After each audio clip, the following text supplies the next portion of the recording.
Hey, good afternoon. I wanted to do a follow-up to my initial review on the Springfield XDS that I purchased about 2 months ago. Um, I had the full-size XD.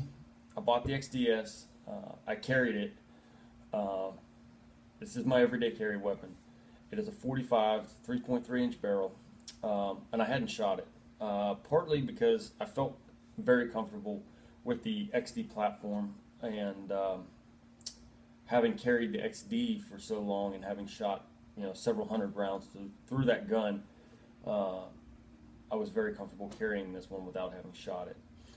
I wanted to talk about it. I just went and ran about 100 rounds through the gun, something like that. It was a little bit more than two boxes of 50. I had a box that just had some loose rounds laying in it. It's probably like 104, 105 rounds.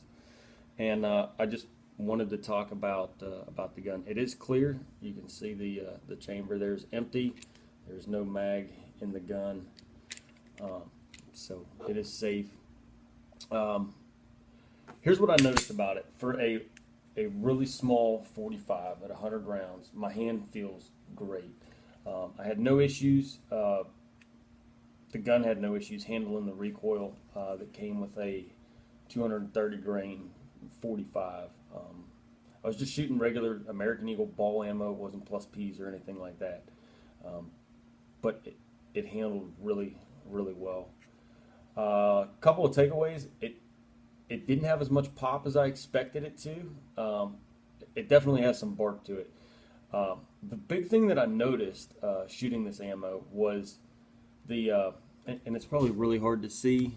I don't know if you even can see it, but the muzzle blast and the powder residue came about an inch back on the barrel, on all the way around, and the slide was a slide probably back to probably about an inch and a half was where the powder residue was at. I can still see it right around this area here. Is about where the line is. I'm guessing that's just simply because of the short barrel being a short barrel. It's going to have more muzzle blast and it's going to get dirty quicker. I'm going to disassemble real fast. Let's see if you guys can see inside of there. It didn't leave a lot of dirt in the actual gun itself. The guide rod itself is pretty clean. I'm going to go ahead and clean all these parts here momentarily. Most of the dirt, like I said, was probably just the muzzle blast and from the round cycle in the action, which is typical. This is what I expected. You can see some of the dirt inside there on the striker and on the internal mechanisms.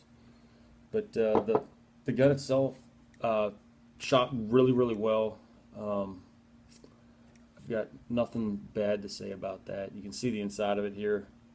Again, just from cycling the action, there's some dirt down in the trigger area and whatnot. But all right, sorry. So the last video got cut short. I had a phone call there that interrupted that. But like I was saying, very happy with the gun. Usual wear and tear. Nothing, everything cycled fine. Didn't have any malfunctions. And operated well. So thanks for watching. If you have any questions, leave them in the comments section. I'll try to get back to you guys and answer them as best I can. Thanks. See you.